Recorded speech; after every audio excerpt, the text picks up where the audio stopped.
Hello, thank you for joining me on this video today, and specifically for hanging in with the 30 and 30 project. We're on day 21 now, so I'm finally starting to see the light at the end of the tunnel. I've had several sleepless nights over the last several weeks, but the project has definitely been worthwhile for me, and I sincerely appreciate your participation along the way. I thought it would be interesting to follow up yesterday's article about handwriting with the video today to walk you through an example from the Handwriting Without Tears program.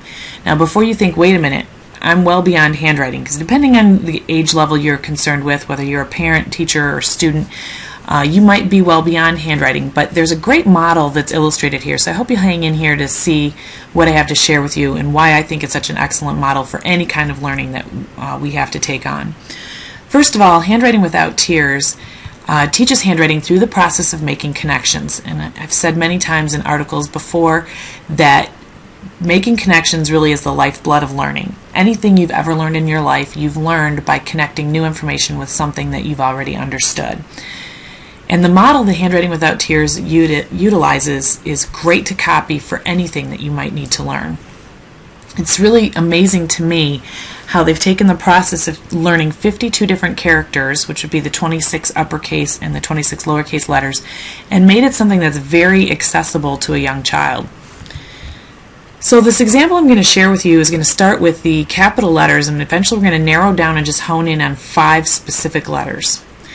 But all of the letters are first taught with this gray rectangle, and they introduce the uppercase letters, all of the letters that start in the upper left-hand corner, as the starting corner capitals, and then they eventually transition to the center starting capitals, so these are all the uppercase letters that begin in the middle of the gray box. And then when they transition into lowercase letters, the first step in the transition is to begin with lowercase letters that are the same shape as their uppercase counterpart. So let's take a look at C here. Uppercase C has the same shape as lowercase c. And so they utilize Magic C Bunny as a way to address some other letters in the lowercase group here, such as A. So you can see how Magic C eventually becomes transformed into an A. And then there are 3 additional letters, the lowercase d, lowercase g, and O, that Magic C helps the children learn. Now, I'm not going to go any further than this. It's just one quick example of how they've transitioned from that gray box, eventually drawing out connections until we get to these 5 letters in particular. All the other lowercase letters have similar connections that are drawn out. There was some significance for us in our family because our family last name is Woodcock, for better or for worse. This is my son's last name in particular.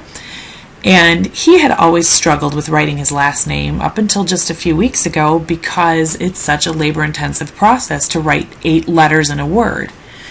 On the day he learned about the Magic C letters, he figured out that his last name is composed primarily of Magic C letters. So every letter between W and K is one of the 5 Magic C letters.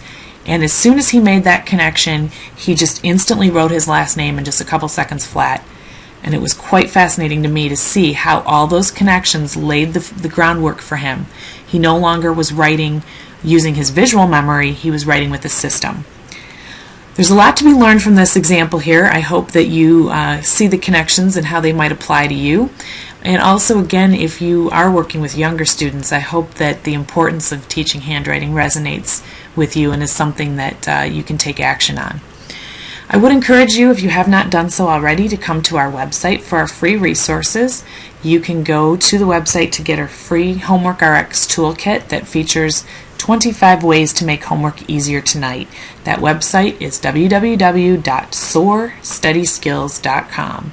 Thanks again, and talk to you tomorrow.